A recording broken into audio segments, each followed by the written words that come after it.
Cosplay Stitch and Seam. I'm Pannon. And I am Mercedes, aka V-Fire. Hey! As always, you can contact us on Gmail at cosplaystitchandseam@gmail.com. Or go to the website at cosplaystitchandseam.com and say hello. Yeah. I always like seeing hellos in the email.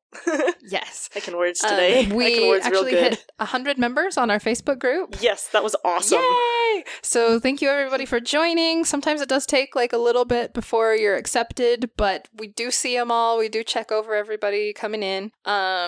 But yeah, make sure you're introducing yourself. I think the introduction thread's kind of fallen down a bit, but we'll make a new one. We'll make a new one.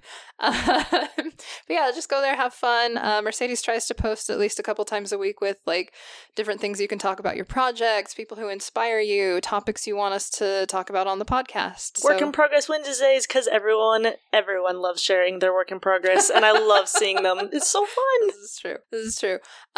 So today our topic, I guess, is body positivity.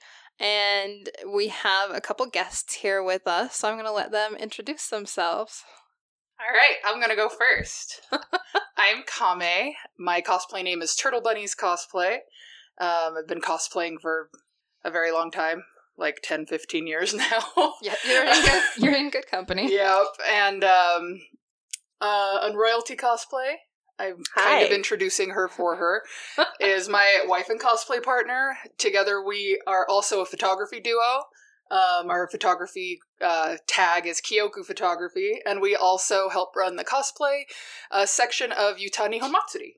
Would you spell that, Kyoku Photography, for us? Yes. Do you want to spell it, Kimi? It's KIOKU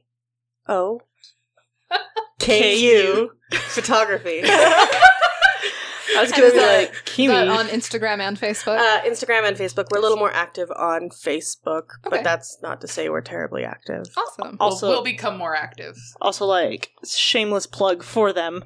Their photography is amazing, but also I'm super biased because I drag them into every photography thing that I can, so it's fun. It's fun. You take us to fun places. We have fun adventures. I do. They literally hike to the ends of the earth with me. It's awesome. It was cool. At dawn. At dawn. So yes, that's stupid early in the morning. Prime examples of jackalopes of all trade, as we've talked about in earlier episodes. Very much are. They are cosplay jackalopes. We endeavor to do that. We are jackalopes. What kind of sounds do jackalopes make? Jackalopes. I don't know if you heard our earlier episodes, but there's some attempts. You're welcome to tell us what you think they would sound like. I bet Kame would be really good at that. Mm-hmm. Well, let's see. So it's a combination of what? A turtle? No, that's me. No, that's Jackrabbit. I said turtle jackalope, so that's where my brain was, because it's a turtle bunny jackalope. Oh, it's because you're turtle bunnies. Turtle bunnies. So it's a what? It's a thing with antlers. Turtleope. I'm a turtleope. So yeah. I had pet bunnies though, so what sounds do they make? They sound like vibrating phones. They go when they're mad. So that's what jackalope noise. That's the wild jackalope. So Kimi, yes. did we cover everything in your intro as well? I believe so. Kame was pretty thorough. Awesome. Thank you. So before we get started, like, I did a little write-up on just kind of a disclaimer as we're going into this, because positivity, especially body positivity, means a lot of different things to a lot of different people, and I just want to make sure that people know, like, where we're coming from as, like, who we are as people, and everyone's opinions are going to be slightly different. So here I go. Good disclaimer. So first off, I just want to say, body positivity is for all body types. It doesn't matter where your body fits on the scale of societal norm versus media norms. We all need to realize that we face different issues depending on where our bodies fit on the spectrum of sizes. Issues that plus size people have are going to be different from petite size people. We don't have to put one group down to lift the other, but I think it's important to recognize that the struggles are different and can affect us in different ways. And that doesn't even touch on all the other ways cosplayers face discrimination. Issues that cosplayers of color have are going to be different from those who are not. Issues that cosplayers who don't fit the perceived gender identity of a character are going to be different from those that do. Cosplayers who of any gender face different struggles depending on what it is. The cosplayers who are not as able-bodied as others are going to have different struggles from those that are. So what is important is that we try to listen and understand one another, and remember that what brings us together is a mutual love for our characters, for the stories that inspire us, and the creativity to try to make the impossible into reality. Does that sound good? Yeah. I would say that was impressive. Thank you. Josu. Hey. So with both of you here as our guests, you guys told us like who you are, but do you mind talking a little bit about your background as a cosplayer and as a human being? Sure. Human being I coming. was just like, started in 1988. It was all downhill from there. It was May 11th, 11:11 a.m. That's all I know about that day, other than I happened. Wow. Yeah, right? Isn't that That's cool? like amazing. Yeah. It would only have been better if it was November 11th, 11:11 a.m. And I've thought that since I was like 6, that I was robbed of a really cool That's date. too bad. Like I'm 7/6 for mine, and everyone always remembers 7/7. And you're just like, no, it's one off from that. It's you're one just off. like, I'm almost happy, but I'm not. Story of. I mean, hashtag millennial stories. So I'm Kame. That is not my real name, and that is a good way to start, I guess, talking about how I got into the cosplay community in general. So the way I got my nickname Kame, that now everybody calls me, including my in-laws, is I was joining the forum Cosplay Utah. Anime Utah had the Cosplay Utah forum. Sorry, my bad. So Anime Utah was this old message board forum where we would all get on and talk about like plans for local conventions, and Hannon was there. Yeah. I think we mentioned it in a couple episodes, but yeah, it was back when there wasn't really Facebook or anything. Yeah, I mean, there was MySpace, but there was also just forums. Yeah, and that's it where was you just go to forums. discuss things. And so I went to join the forum, and I was like, oh, I just need a name. And I was like, oh, well, my friends call me Turtle. I'll just do Turtle in Japanese. And so I called myself Kame. And then I literally met all my friends on Anime Utah. So now everyone just calls me Kame. And if I had known that I was branding myself for life, I might have put some more thought into my name, because I married into a Japanese family, and the first thing they thought was, no one names their kid Kame. Your name can't actually be Kame, so they still don't pronounce it right, because they're like, surely not. But Surely anyway, not. so that was kind of my introduction to the local cosplay community. I didn't have a bunch of cosplay friends before I found Anime Utah. That was how I met everybody, was online, and I met all of these people at Anime Bonsai in person, and I'll always remember how we became such fast friends is because it was it was like my second cosplay ever. And it's one of those that you look back at.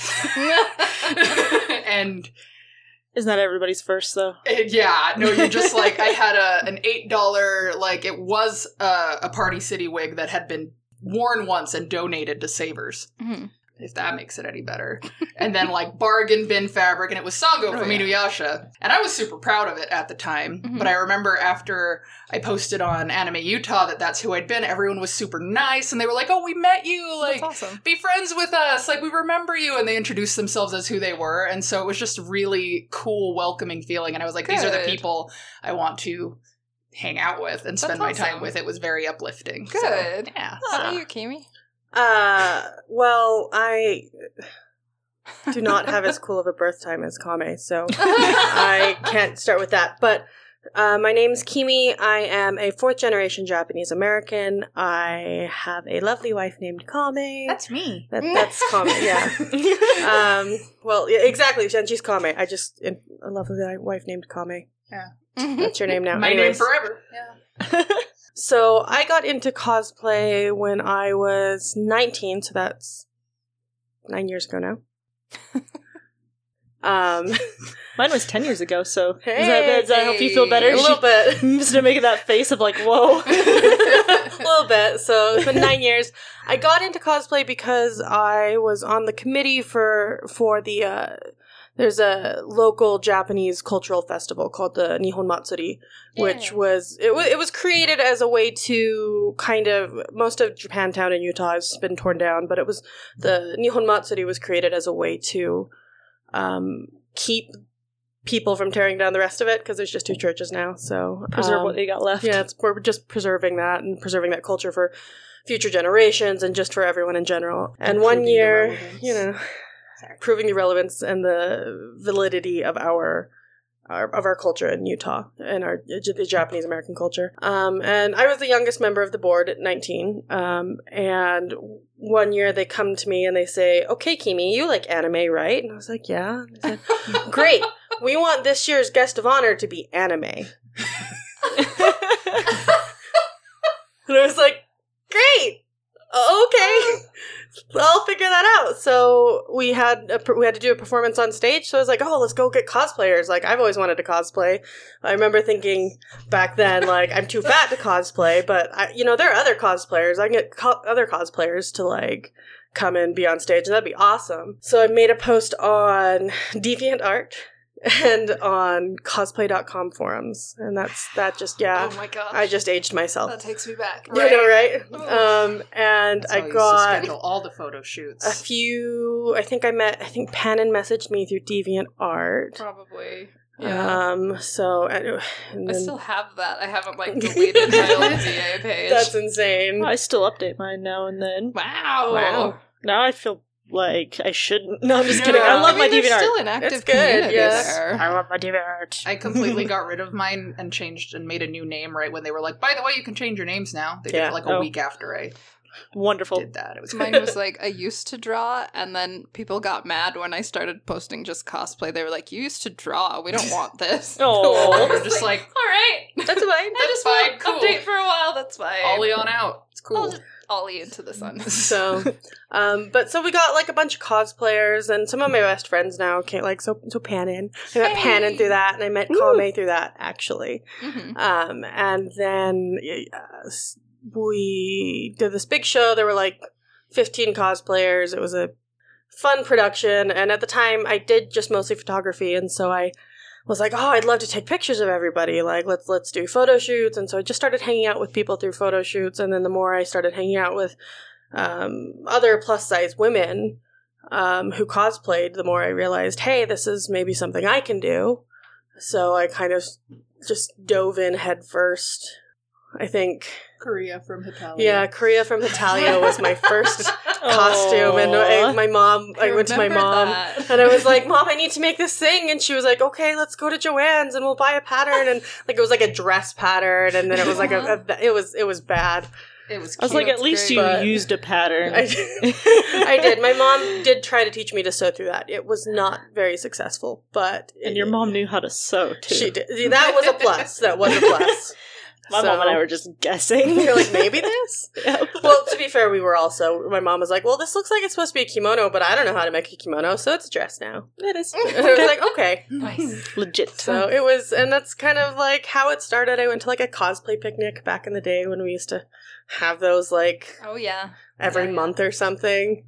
Those used to be all over the place. It's It insane. was nice. Man. And then it was just kind of downhill from there. Now I like to Downhill. Downhill. It's a slippery slope, I mean, y'all. financially speaking. Uh-huh. Yeah. Yeah. All right. So, on the positive side of things, what would you each say is the most rewarding part of being a cosplayer? For me, it's being able to present something that I am just proud of and just getting to show someone what I'm proud of. And that's not just like the craftsmanship. A lot of times it's presenting the character, it's the makeup, it's the whole thing. A lot of times for me, it's the presentation, the performance. That's honestly my favorite part of cosplay is the stage performance. And, you get to do stuff like that in high school. Like you have so many opportunities to perform in high school and then they kind of disappear when you graduate. And I missed it. I used to be in like musical theater and I used to do orchestra and all of this stuff. I always had something I was working towards a performance and I just missed it. So being able to like have that thrill of being on stage again and like getting to put your best foot forward and say this is the absolute best I can do and I'm really proud of it is what I love about cosplay. Nice. I would say the most rewarding part for me is I'm super into the crafting aspect of it. I love the thrill of being like, will this work? And then trying it. And then it works. I mean, most of the time it doesn't, but half the time it works, maybe. So that's like so much fun to me. But then also, like, I think one of the most rewarding parts of this for me personally, on a personal level, is I've been cosplaying for 9 years now. I have little nephews and a niece, and like I just love it when they come to me and they're like, "Oh, auntie, can you make me this costume? Can you make me that costume? I want a costume just like you. Like I want to like make things too." And so it's like teaching them how to do that, and so that's kind of fun. Like that's I think one of my favorite things. It's so cute. That's awesome. And Mercedes, feel free to jump in with any questions you have any. I will. I just feel like I'm like Mercedes is like, you're not stopping me. I will ask questions whenever I want to. Wow. I'm just enjoying what they're saying. Cool. Yeah. I'm good at saying. You are good at saying things. So yes. jumping slightly, since we are talking about body positivity, have you ever been told that you shouldn't cosplay a character based on how you look? Yes, all the time, by lots of people. I'm gonna go ahead and say I love my mom. I love her, but she was the first person who told me I shouldn't cosplay certain things. And it was because she was afraid for me. Like she was afraid people were going to not be super nice to me when they saw me wearing what I was wearing. And so it's very much that idea of like a lot of parents do it where they tell you not to do something and they end up doing a little more harm than good by preventing you from trying it. Yep. So I've heard that a lot. The other thing that I actually get on occasion is also, so I'm Hispanic, so I'm a little bit darker.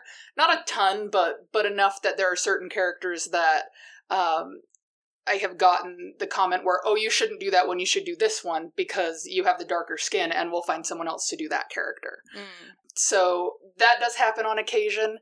And then the other one that I used to get a lot, and it was actually the first one that I threw right out the window, was I wanted to cosplay a guy. I wanted to cosplay Sanosuke from Kenshin. And I was told that I couldn't be Sanosuke because I wasn't actually a boy, and that they were going to get an actual boy to do Sanosuke. And that made me mad.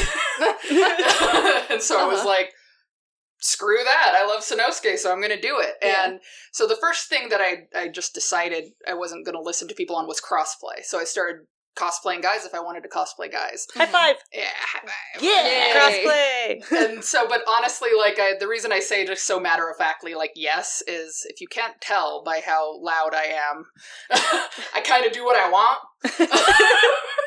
So that's good. Yeah, and that was the first time that I kind of decided that I was just going to do what I wanted, and if they didn't like it, they could tell me and I could ignore them.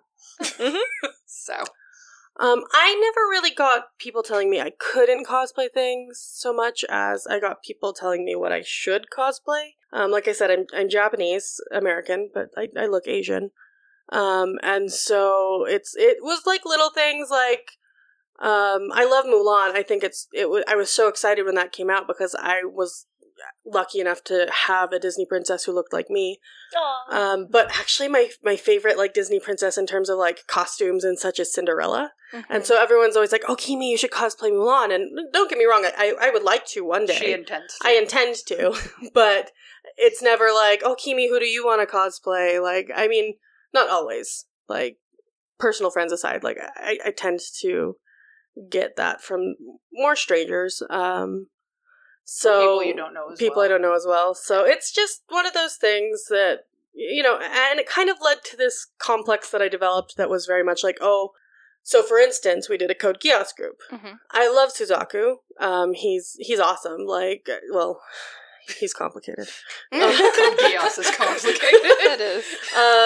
And like I'm super into the idea of cosplaying other like half Japanese characters, but no, he's full Japanese. It was Colin. Anyways. Yeah, you're good. I digress. You're good. Anyways, so I was super into the idea of that, but I felt like if I were to cosplay in a Code Geass group with a bunch of Caucasian people, I had to cosplay Suzaku. In other words, people would look at me and be like, well, that's funny. Why is there like a Japanese, like an Asian Euphemia or an Asian, you know? So I became very aware of what other people were cosplaying versus what I was cosplaying to make sure that I didn't stand out, to make sure that I didn't make myself a target that way. I didn't want to hear like, oh, it's the Asian so-and-so. You know, I wanted to just... You wanted to just be so-and-so. Yes. So... I actually wanted to ask you too, that one, Mercedes. Have you ever been told that you shouldn't cosplay a character based on how you look? Mostly tall characters, because I'm not very tall.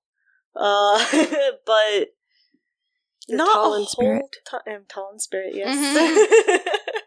For those who don't know, I play D&D, and my D&D characters are very tall, burly men. Always. Always. We're in both of those campaigns. Yes. Yes. I thought I was going to do something different, and then I didn't. Then you didn't at all. But it was good. So I started essentially right off cross-playing. Like, my first cosplay was White Mage, but my, like, next one immediately right after that was Link. Mm-hmm. And I remember feeling really weird about cosplaying a guy. I'm like, is this wrong? Like, I am 18 years old. I'm supposed to be an adult right now. Am I just acting like a child? No, I loved it. I was like, this is cool. But it's like, I know that, like, a couple family members and whatnot were kind of weirded out by me, like, trying to go all out looking like a guy. Yeah. There was, like, one time where I played Mad Hatter, and I was staying at my grandparents' house, and I got all dressed up for him for a dance they were having at the convention that I was going to, and like, I put on a binder, I put on, like, this suit thing, and I was, like, so excited to go, and I walked downstairs and I was like, oh crap, my grandparents are here. I was like, oh yeah, that's right, I'm staying at my grandparents, and like, being like, yes, I am dressed as a dude going to a dance, and then I ended up taking home Dance King that night. It was awesome. Say I remember. Yeah. I have never been prom queen, but I have been Dance King, so Nice. yeah, so I think that's, like, mostly yeah, I answered the question. I'm also gonna answer my own question, just because, like, so if you have not seen photos of me before, I'm definitely a plus size cosplayer. My jeans are like size 20. Like, I am not a small person. I am also almost 6 feet tall, like half an inch short of that. Represent. Yeah. Woo! So I agree with Kame, like, having been told, definitely, I have been told, you should not cosplay things. You are too tall, you are too fat, you are too something to cosplay it. And I think even before that, the reason it's hurtful is because Kame touched on it a little bit with her mom, but, like, we are hyper aware of that already. Like, we know we don't look like these characters, but the point of cosplay is to be something you're not, to make these costumes based on things that inspire you and not necessarily what you already look like. For me, a lot of the challenge in cosplay is changing my shape to be more like those characters. Like, I worked for a time with Kimi, actually, doing, like, mascots for Major League Sports teams. Like, Fun those times. were, like, hugely not human characters, like, not human shapes, and we had to create those. And for all the hard times we had there, we learned a lot about, like, how to change ourselves into different ways to portray these characters. Not to say that there's only one right way to do that, but yeah, I would say yes, I've definitely felt that way. And before you open your mouth to tell somebody that, like, realize they know they don't look exactly like the character. Nobody looks exactly like the character. No one does, yep. Yeah. And those few rare people who do, great for them. Yeah. But they're not going to look like every character that they cosplay either. Yeah, I mean, some people are born lucky enough to look like Angelina Jolie, and they can, like, do a perfect Maleficent, like, look exactly like she does on screen. But, like, not everybody is born that way. People, like, part of the fun in cosplay is, like, learning makeup, learning crafting abilities, learning tailoring. Well, I think that's actually one of the big things about cosplay, is that it's not just becoming that character, it's putting a part of yourself into it. And so that's why it's like, it's okay to have that variation, that change, that bit of you that makes it yours versus, you know, Marvel's. That's one thing I was going to mention too, is one of my favorite things about cosplay is interpretation. Everyone has an interpretation of the character that they bring forward when they cosplay, which is why it's great that, like, not all Mikus look the same. Like, if you look up, I bring up Miku because I'm obsessed with her, but... I mean, only a little. Vocaloids, check them out. Just slightly, but it's literally, it's a thing where it's like, there are parts of that character that certain people love more than others. You know, that everyone has something that draws them to that character, and when they cosplay that character, that's the part they focus on. And so you just get to see people loving this character that you love, and it just gives you a bunch of different experiences from all these different cosplayers, because they're not just doing a cookie cutter, like, if I just wanted to see Miku, I would just watch Miku. I have Miku already. She will dance for me whenever. But I can look up... Shush, that's what she does. That sounds really bad. You know what? You knew this when you married me. But yeah, so it's that idea of the joy in cosplay comes from looking at different people's interpretations of the character, and the fact that those interpretations are different for different people. Yeah. So that's the thing I wanted to say. Well, and then also, sorry, I'd like to kind of harken back to something else you said earlier. Even those people who are born, like, lucky enough to look like Angelina Jolie or like these anime characters or whatever, they also have, like, their own struggles, because maybe they feel like they're too skinny to cosplay some characters, or maybe they feel like their lips are too big to cosplay some characters, or maybe, you know. Or the biggest thing is they might get typecast. Yep. Yeah. And they can only do that type of character, and when someone sees them doing something different, if they try something new, everyone will be like, this is disappointing, go back to what we know you for, go back to why we're watching you. Which, as an artist, is just so disheartening, to be like, I'm learning and growing as an artist, and have... than people saying, like, well, this isn't what we watch you for. I'm going to touch back on something Kame mentioned about having someone suggest a cosplay for you based on how you look, and why that can be, like, I have it in my notes as, like, a microaggression, but, like, I mean, what I mean with that is, like, so I'm going to start out with an embarrassing story. This is, like... not a horror story, but this is like a stupid faux pas that I made, and it was about a decade ago. Is I have a friend who is a Black cosplayer, and he was asking me for suggestions on things he should cosplay, and just, you know, off the top of my head, I was like, well, these characters, because, like, stupidly, I was like, well, this is how you look, this is what, like, you usually cosplay, this is what I think you should do, and, like, I didn't take personality into it at all. And, like, I still, like, think back on that and cringe. But luckily, this friend was nice enough that they went, you know, I'd really rather have you base something like that on my personality, or, like, suggest things you think I'd be excited about. And it really struck a chord with me, because I was like, holy crap, I did not even realize, like, how stupid the thing I was saying was, and how hurtful that would be to, like, be dismissed from these other roles for things that you would like. So... like, how like, you mentioned that it had happened to you before, Kame. Like, how did, from the other side of that, like, having someone in ignorance say something like that, how does it affect you? It's really hard, actually, because I was just thinking about it. You're torn, because on one hand, you're really happy to see some representation in anime or in video games. Yeah. And so you get excited about those characters because you're just happy to see them there. So, like, perfect example for me is Chad from Bleach. I saw Chad and I was just like, oh my gosh, I've never seen a Hispanic character in a manga before. That wasn't a complete, like, trope. Yeah. You know, and I was just super excited to see Chad, and I love Chad. But I had this struggle where I was like, if I cosplay Chad, is it going to be because I think I can only do Chad? Because, as you well know, Pannon, my favorite character is actually Ishida, who is about as far from Chad as you can get in that cast. And so it's one of those things where it's like, I loved that Chad was there, and whenever I said I like Chad, people would say I would make a great Chad. But I basically thought if I chose to cosplay Chad, I gave up my chance to cosplay Ishida. And it was really big struggle. Like, I was happy when people said I would make a good Chad because I love Chad. But it's one of those things where it's like, why are you saying that? And then a lot of times, like, there are characters who people will tell me, oh, you'd make such a great... Like, the only one I can think of right now is so obscure. It's Lala from School Rumble. Oh, yeah. My gosh. People told me that, and I was just kind of like, yeah, but why are you saying that, though?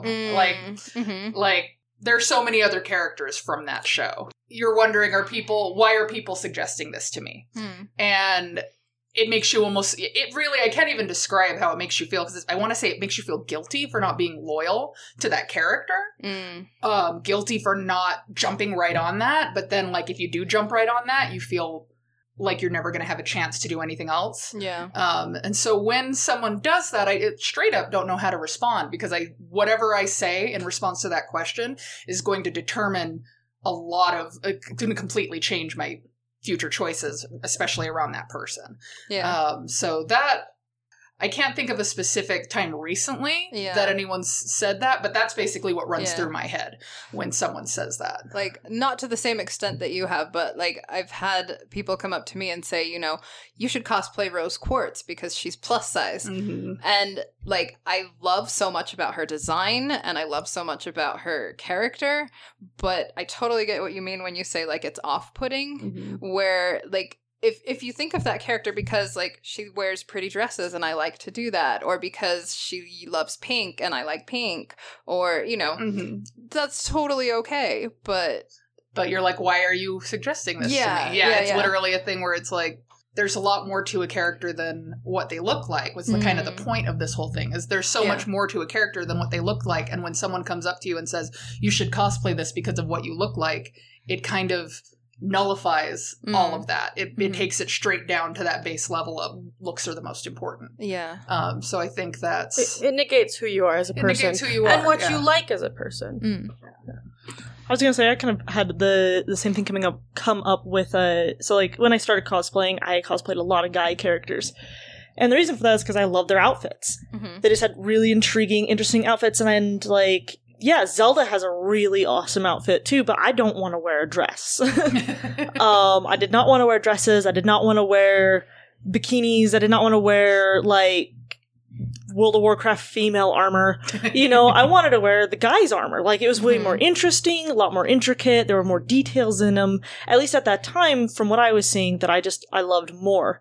So whenever someone was like, well, why don't you do the girl character? I would just be like, no. Because I don't want to. Like, no thank you. And it actually, like, part of that actually came from me disliking my body.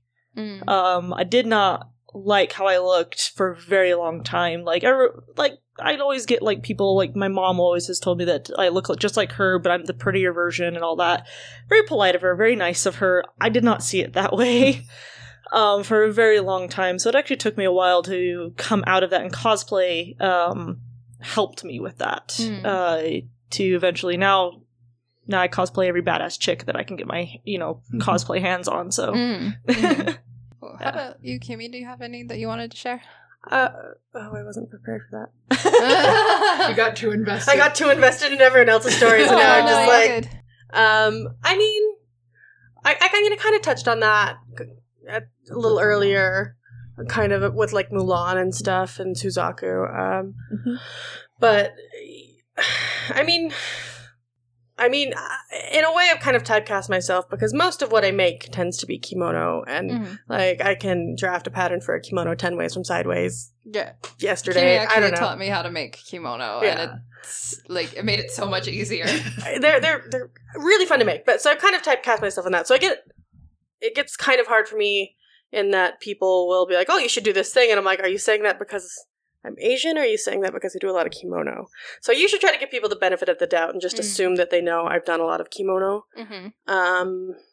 But aside from what I kind of already touched on, I can't really think of something off the top of my head. I was going to say, we keep doing that. I just realized as we keep doing that with our photography too, because I just realized, like, a bunch of the shoots we do are Japanese shoots in a Japanese park.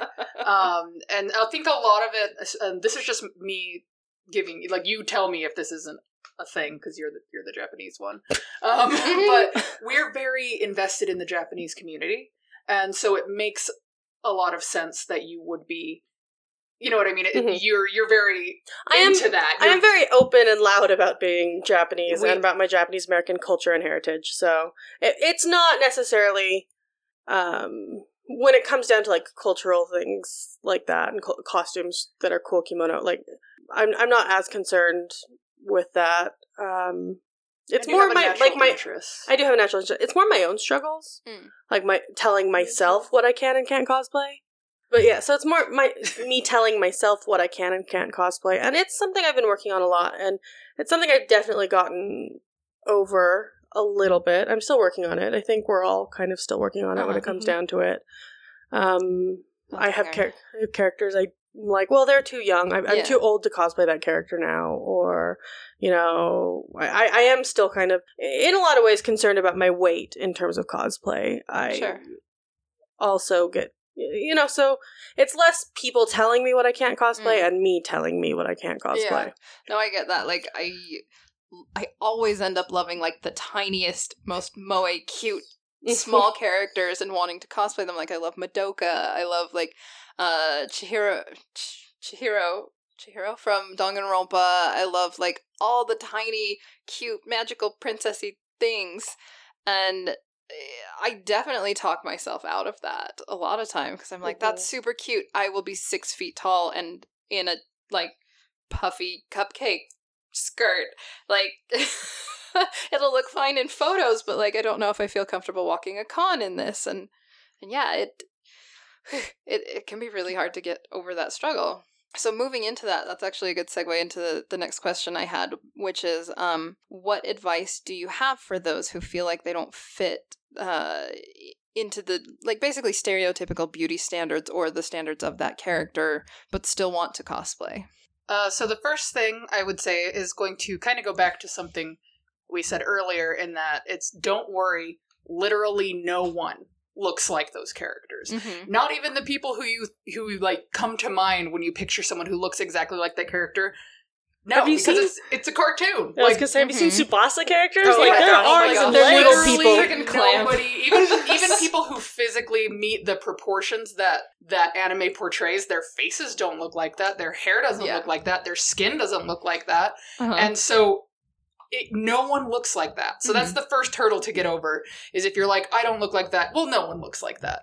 And then the second thing I would suggest is if you're afraid of cosplaying something, look up other cosplayers. One of the biggest things that has helped me recently is I've started getting super into Love Live, and the Love Live cosplay community is amazing. You have plus size, you have petite, you have tall, you have short, you have cross-players, you have cosplayers of color. And so whenever I'm like, oh, I can't cosplay this, this outfit from Love Live, I go look at other girls who already have, who are my size, or who are a different color than that character, or who have something that I would have normally let hold me back. And I think the biggest thing is, once you do it, you have fun. Yeah. Like, even if someone comes by and makes a snide comment and it does make you sad, you have fun. It's always, always fun. And so you have to just... Kimi and I have a ribbon for Anime Bonsai for the Cosplay Positivity panel that says, cosplay, just do it, and has the Nike swoosh. Oh, nice. I love it. It's literally for that, so many reasons. Just do it. You won't regret it. Even if it's just a learning experience for you. If you're like, I'm just going to cosplay this, and you're like, I wasn't ready for that, I'm not comfortable yet.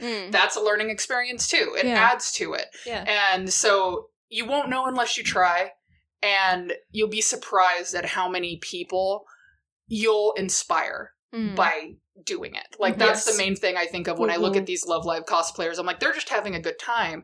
And they don't even realize that I'm sitting here, like, half a country away, looking at their pictures and feeling like I could finally do this costume that I've been waffling on because somebody else did it. Yeah. And so it's very much that thing where, with the way our community is nowadays, where information spreads and is shared, you're always going to get trolls, you're always going to get mean people, but do it for that person who's in the same place you are that just needs to see that. And you'll be friends. Like, you'll have people who are just excited to see you cosplay their character and interpret the character. So just do it. I like it. For instance, like I kind of touched on it earlier, but I definitely used to think I was too fat to cosplay. That was like 40 pounds ago, but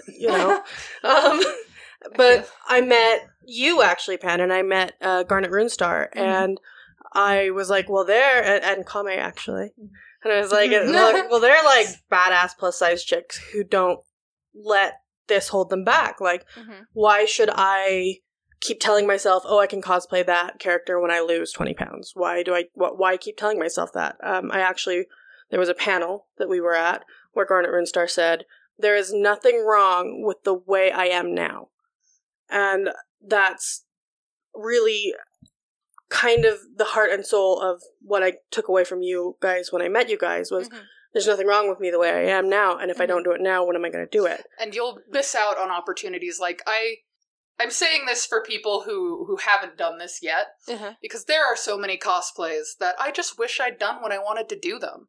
Because, you know, when you're 18 or 20, and you think, I'll do this when I lose 50 pounds, the odds are you're not going to lose those 50 pounds. You're going to find some more 50 pounds. And Fair. You end up spending 10 years of your life waiting and waiting and waiting to do this thing that you would have just enjoyed. Like, I did a skit, you were in it, at AM Squared. Oh, yeah. And I did Sanji from One Piece. And I remember when I did Sanji, I was so embarrassed because I thought I was too big. But I picked him because I needed a character that had been dubbed badly by 4Kids TV. So I picked him. It was a fun skit. It was a really fun skit. So the other day I went back and I watched the skit, and the first thing Kimi and I said were, I look great. But when I was in that body at that time, I hated it. And so that's the thing. You're always going to find something that you don't like about how you look. Oh, definitely. That's just the human condition, and that's what society has kind of trained us to do. Don't let that get in the way of trying it, because you're just going to stop yourself from experiencing something really fun. And the most important thing, I think, is just to keep pushing yourself. Like I said, like, there are still things where I'm like, oh, I can't cosplay that. But every time I think, oh, I can't cosplay that, I stop and I say, why can't I cosplay that? And if it's something like, oh, I can't cosplay that because they've got a bare midriff and I'm not comfortable with that, I think, okay, well, why don't I make a panel? Like, why don't I try and find something that matches my skin tone and make some sort of like panel? Maybe I can do a corset under that if I'm self-conscious about that. Like, there's a lot you can do to make yourself comfortable, and the moment, like, the second you let yourself stagnate in pushing yourself that way is kind of, it's when you kind of lose a little bit. You lose that chance, you lose that moment. You lose so much opportunity by being your own worst enemy. I don't remember who said the quote, but I know it was on another positivity panel. But they said, I didn't know what confidence felt like until I was cosplaying. Yes, definitely. Absolutely. Like, if you're worried, like, if you have these hangups, like, just try it and see how it makes you feel. Like, I would 100% agree with that quote. Like, there are so many things I thought I couldn't cosplay. Like, I love Princess Serenity, but in all her stats, she's 4'9" and she's like less than 100 pounds, and I will never be either of those things. But I finally just, did it because I love that character. And, I had never felt like beautiful in a costume before. And I I literally cried over it because, like, I got these pictures back and I was like, I've never felt like this. I've never felt this confident or pretty. And it does so much for you, like, as a person to, like, grow and know that you can do those things, you Absolutely. know? And it just gives you a way to explore that. Like, it's so much harder to get dolled up and go to a club and not know how people are going to react. If you get dressed up in a cosplay and go around other cosplayers, that's a safe place. Other people are doing the same thing. And so you're around peers and you're around supportive peers for the most part. And we're all nerds in costumes. We're all nerds in costume at the end of the day. And so I feel like it's a really good place to start if that's something that you're looking for. Yeah. And I totally know what you mean by the, like, seeing a picture and being like, because that was my Butterfree. Yeah. Like, I saw pictures and I was just like, oh, okay. I'd date me. Aww. It's cool. Aww. I'd date you. I know you would. Yeah, I think, Mercedes? I was gonna say, I think the biggest thing is, like, don't be hard on yourself. There's gonna be plenty of people out there, no matter what kind of body type that you are. I'm, one of the smallest people here right now, but, like, even I've been told, oh, you need to eat more, to, oh, you should eat less, to, I'm in that, like, nice little middle ground there where, like, I'm either too big or too small depending on who you talk to, and it's like, you know what, there's always going to be someone out there whose opinion really doesn't matter about what my body is about. And it actually was like through cosplay and also through a very supportive partner who really showed me, you know, who I was, that I am okay as I am. I really love that quote. I am okay as I am. Like, I know that I'd love to have, like, abs. I really want abs. It's so freaking hard to get them. It is. And, like, be really buff and stuff like that. But I also am happy as I am right now. I can still work towards those things. Yeah. But I like my body as it is because there's plenty of people out there to try and pull me down, and I don't need to be one of them. I like that. Exactly. That's very good. Yeah. There's enough people with opinions that are to your detriment, so you need to be your own ally. Because you're the only one that matters at the end of the day. At the end of the day, you're the one who has to live in the body. Well, and at the end of the day, like, your body's nothing but a physical house for you. You know what I mean? Like, who you are isn't determined by your body. And cosplay is, like, it's really great for helping you come to like your body. Because, like, when you dress up and you make yourself look completely different than what you normally look, it's still your body in that. And you look at those photos, you look in the mirror, and you go, wow, that's me. And it's actually through cosplay that, like, eventually I was able to wear a bikini. I remember. Yes. You do. And it was we called it the chikini because it was chic. I made a bikini for chic. But, like, it's like through that, like, I was like, I actually like my body, and also got really mad because I was like, why have I not worn this before? It drives off so much faster than a one piece. I don't like being wet. I definitely get that. Like, it wasn't until very, very recently, like the last couple years, because, you know, like, it's hard to feel pretty in cosplay. And I've been doing it for like 15 years, like with Kame. But I did a couple of shoots. Like, I did a bunny suit shoot, and I did a pinup Sailor Moon shoot. And they were super far outside my comfort zone. And I was like, these are going to be awful. They were so cute. And, like, people commented, and people, like, sent me private messages and said, like, you know, I feel like I can do this because I saw you do it. And, like, there were maybe one or two, like, people up in arms about it, but, like, far, far outweighed were the people that were giving me positive comments that made me feel better. You seriously looked amazing in that. You looked fantastic. And I'm not, like, trying to fish for anything with this, but, like, but, like, I feel like it builds not just yourself up, but the people around you. And I don't even know how to, like, put that into words, but, like, it's so helpful. Like, well, I wouldn't be cosplaying if you didn't do it. Like, I said that earlier, but without you and seeing these positive examples of plus size women cosplaying, I would still be saying when I lose 20 pounds, I can start to cosplay. So it is a really important thing. It is. And I think one of the big things just with that too, like, you didn't know until just now that you'd inspired Kimi. Yeah. So it's not always about, you know, like, you never know who's seeing you and thinking like, I'm glad I saw that because that can be me now. And so just remember, like, it's very much one of those, like, you're not living your life for the haters. You're living your life for you and for people like you. Yes. For sure. Yeah.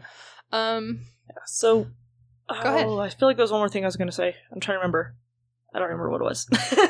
It'll come to you. Yeah, this is your body. It works hard for you. Love it. No matter what it looks like, your body, it's yours. This is the only one you've got.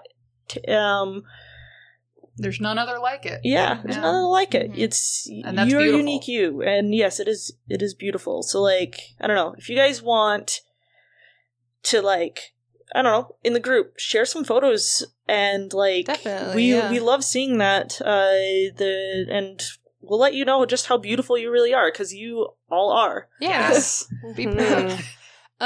So now that we've kind of... No, go ahead. I promise to go like all of them on not live podcasts. So I will go do it. You're never on Facebook. I know. That's why it's a big deal. Okay. And I won't say anything, but I'll go like them all. Just quietly. Just quietly like them all. That's how I do, but I will. Kame has liked your photo. Yeah. Oh, I remember what I was going to... Yeah, go ahead. It's like... no matter who you are, there is always going to be someone out there.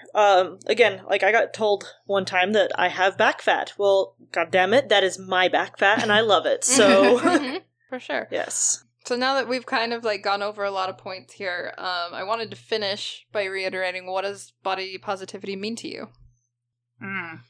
I think body positivity means exactly what we were saying before, in that your body is the only body like it. And you need to embrace that uniqueness. We teach people to embrace what's unique about their personalities. We need to teach people to embrace what's unique about their bodies. That is something you're bringing to the table in cosplay and in anything that is unique, that is uniquely you. No one has eyes just like yours. No one has shoulders just like yours. Everything that you bring to the table will be an experience for the people who see and meet you. And you should be as proud of that as you are about other parts of yourself. So I think body positivity means finding what makes you unique in your body and then loving it and seeing it as a strength and not as something that's holding you back. That's awesome. Very eloquent. And we're like, really? I'm good at saying. I'm going to look like a fool after her. Oh, gosh. I think if I had to sum up kind of how I feel about body positivity, it would be that there's nothing wrong with you the way you are now. And just because you're plus size or petite or tall or short or anything that you look at yourself and think poorly about, just because you have that, just because you're one of those things, doesn't mean you're not beautiful. I say it all the time to comment. Because I'll be like, oh man, I'm so fat. And she's like, you're not fat, you're beautiful. And I'll be like, I didn't say I wasn't beautiful. She's like, I didn't say I was ugly, I just said I was fat. I'll be like, sorry. I think that's an important thing there, is like, fat does not mean ugly. It is a descriptor. It is not equivalent to ugly. And tall does not mean wrong, and short does not mean wrong. Yes. Like, a lot of people are like, you cosplayed that the wrong way, or you're the wrong fit. No, there's not a wrong way to be. So you can't say the way you are is wrong for this, because there's not a wrong way to be. Well, are you? Oh, yeah, I'm basically that. I'm having you again, I'm sorry. It's okay. I'm having an ADHD moment. You got this. We're good. I'm good. I think that's it. Okay. How about you, Mercedes? I was gonna say body positivity is, I love my stretch marks. I love the weird things on my body. I love the scars that I have. I love the wrinkles, from smiling, from crying, from whatever. When I finally start getting those gray hairs, I'm going to be like, oh my gosh, I have a gray hair. This is awesome. You earned that gray hair. Yes, I will definitely earn that gray hair. I don't know, just like, whatever direction my body goes, like, I'm gonna love it. And no matter what happens to it. All the aches, all the pains, all the everything about it. That's what body positivity is that this is my body and I love it. It's all a part of your story. Yeah. That's what I tell people. Like, you don't... Honestly, if I see someone and they have, like, a particular birthmark that shows up in every cosplay, I think it's cute. Like, I have a birthmark on my foot that's shaped like a heart. And I've had people be like, oh, you should remove that. Like, and I was like, I'm not getting rid of my heart birthmark. It's cute. And so a lot of it just comes down to, like, just, people will love it if you love it. So and even if they don't, screw them. That's not what you're loving them for. But it's just part of your story and part of who you are. And stuff that you acquire is just as much part of your story as stuff you're born with. So as much as I hate it when I get super stressed out and I start overeating and all that goes into my butt, I still love the stretch marks that come from it, because it reminds me that I should probably chill every now and then. For me, like, I don't think I can say many of the things better than you guys already have, but one thing I wanted to add is that it's not like a light switch. You're not going to just flip a switch and suddenly be okay or be more confident or be, like, more ready. Like, remember, this is, like, a step at a time, a day at a time. There's going to be days when you don't feel as good as other days. There's going to be days when you feel confident and powerful and amazing, and there's going to be days where you don't, and that's okay. It's we're all on the same like daily journey, and we all are trying our best, and it's okay to not be 100% all the time. It's all about comfort. You want to be comfortable in your own skin. That's part of body positivity, and if you force it, then you're going to have a terrible experience, and you're not going to have that comfort that we're striving for by encouraging body positivity. So I absolutely agree that it's everyone moves at their own pace. Definitely. And sometimes you might think, oh yeah, I am super confident in this again, and then someone will say something and you're going to realize, oh, I'm not quite there. That's okay. Yeah. You know, everything is, like it's a path, it's steps to take. It's a journey. It's a journey, and, just pour that energy into your cosplay. It's getting to know yourself. Yeah. Well, I wanted to say thank you to you guys for being on our show. Thanks for having us. I think you guys have, this is definitely one of the more serious topics that we've covered. And I think you guys did a really good job of handling it in a very, mature and well-spoken way. So I want to thank you guys for that. You're welcome. I'm amazed that I was able to be mature and serious in any way. So, hey. So, one more time before we go, can you tell us your cosplay names and where people can find you? So I legit thought you were going to ask me to make the jackalope noise again, and I was ready. I mean, we can do that as, our outro. I will do it. So I am Turtle Bunnies Cosplay. You can find me on Facebook as Turtle Bunnies Cosplay. I'm also Turtle Bunnies on Instagram. I don't post a ton, but I'm planning on changing that. I'll plug Kyoku Photography because I know how to spell it. So it's Kioku Photography is our joint photography page. We'd love it if you came and took a look. We love shooting all sizes, shapes, colors, heights of models. So that's a good place to see some of those cosplayers I was talking about that will inspire you to do things you wouldn't have done before. So definitely give it a look. I mean, when I'm talking about the Serenity pictures I got back, these are the people that took the photos.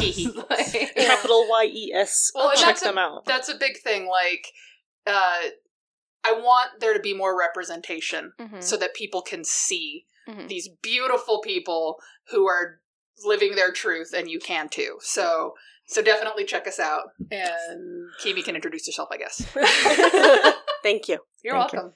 I'm Kimi. You can find me on Facebook at Unroyalty Cosplay. Unroyalty Cosplay? Yeah, you're Unroyalty Cosplay. Thanks for telling me who I am. Yeah. I appreciate it. I was going to do your thing for you, what but then I do thought you without would you? Appreciate it. So you can find me at Unroyalty Cosplay. You can also find me on Instagram at un_royalty. I also don't post much. But we're going to change that. Our Kyoku Photography is on Instagram and Facebook. Did you do that already? No. Instagram. We're also on Instagram. So we're going to put you on the spot with one more question. Okay. And that is just to help us have new ideas for who we want to talk to and what we want to talk about. Is there a topic or a person or something in the cosplay community that inspires you? So many people. Or something that you think is important to be covered? I was going to say, while I'm thinking about it, have you guys heard of Misa on Wheels? Yeah. She is amazing. She is. She's absolutely if fantastic. anyone, listening hasn't heard of her, which you probably all have because she's super popular too, go check her out. She's super, positive and I don't know. Check her out. I just thought of something that I would think would be awesome to cover. There are a lot of people who inspire me, so I don't want to say I'm jumping over that because I am inspired as I can't swear. I'm so inspired by people, but I would love to hear an episode about cosplaying with disabilities because I'm hard of hearing. And I have to wear hearing aids when I cosplay, and it's really changed a lot of things. It's made me aware of things that a lot of people don't normally think of until they're afflicted with that, and just ableism in cosplay. Speaking of Misa on Wheels, and what people can do to be more aware of abilities in cosplayers, and what we can do to help make that more prominent in people's minds when they go to things like conventions. Yeah. Yes. So that would be really cool. Very cool. How about you, Kimi? Who inspires you? Who inspires you, my love? I feel like this is a trick question. It's really not. I'm just trying to help you stay on task. Hi, I'm Kimi. I'm 28, and I need my wife to keep me on task. What inspires you? What inspires me? Honestly, I'm really inspired by. I guess this is super cliche and kind of but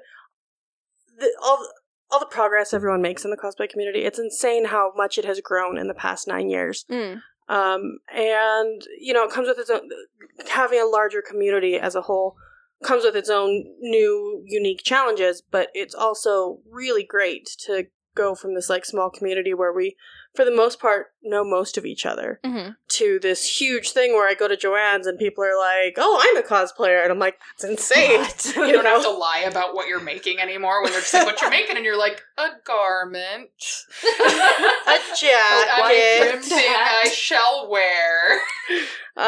So I'm really inspired by honestly, all the beginners who are coming in and just kind of figuring it out as they go, and how they're I've often thought beginners have some of the most creative solutions to problems. Oh, definitely. In terms of they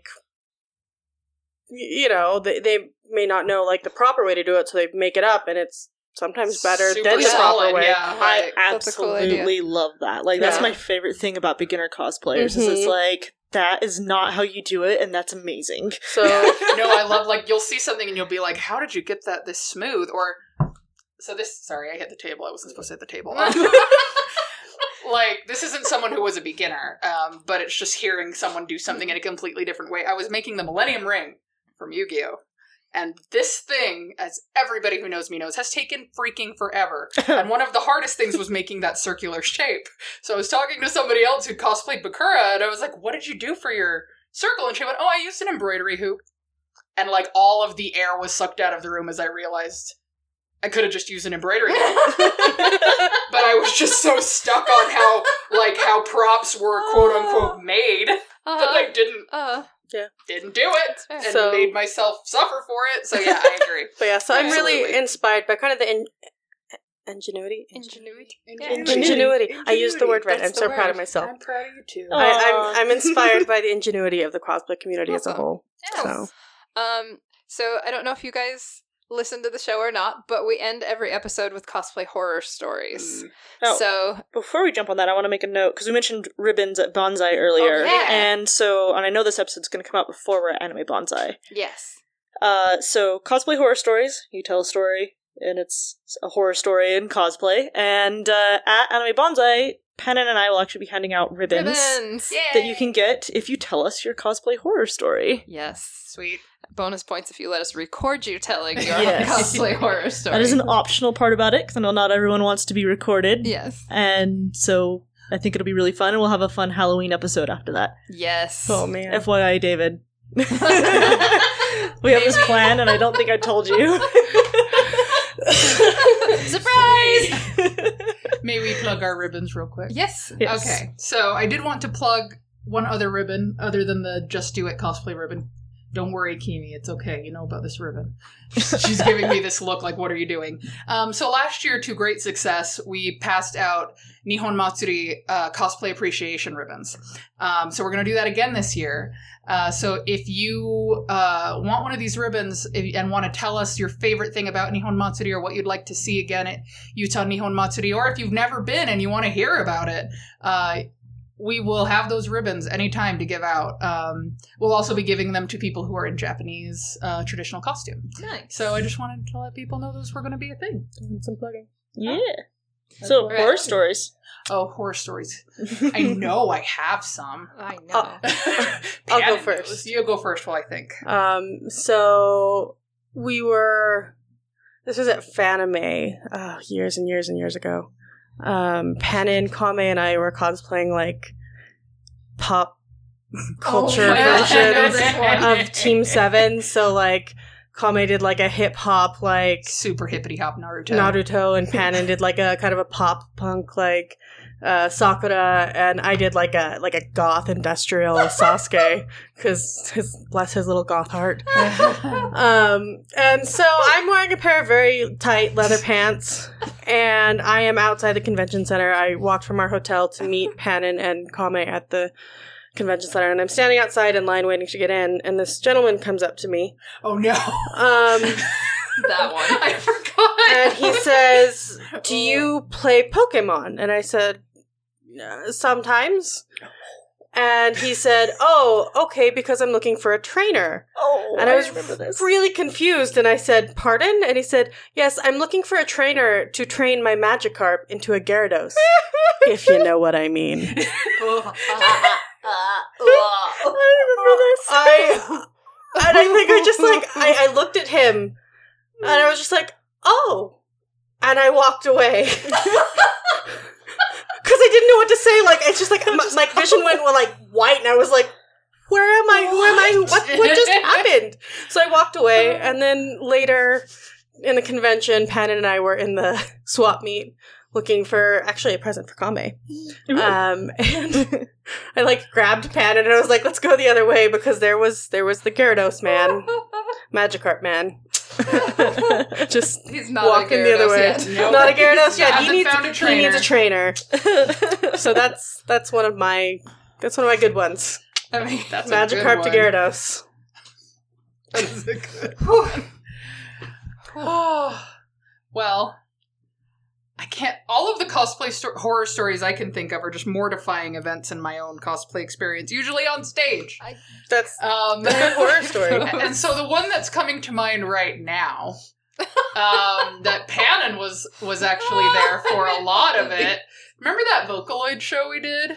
yes. Was it just one long horror story? But I'll always remember we had the whole cast of Vocaloids, and I came out for the opening number, and I was dressed as Luca, and as I start dancing, Oh my gosh. yeah, my entire costume starts falling off. And I'm not talking like armbands. Like, my skirt was coming off of me. Like, my shirt was popping open.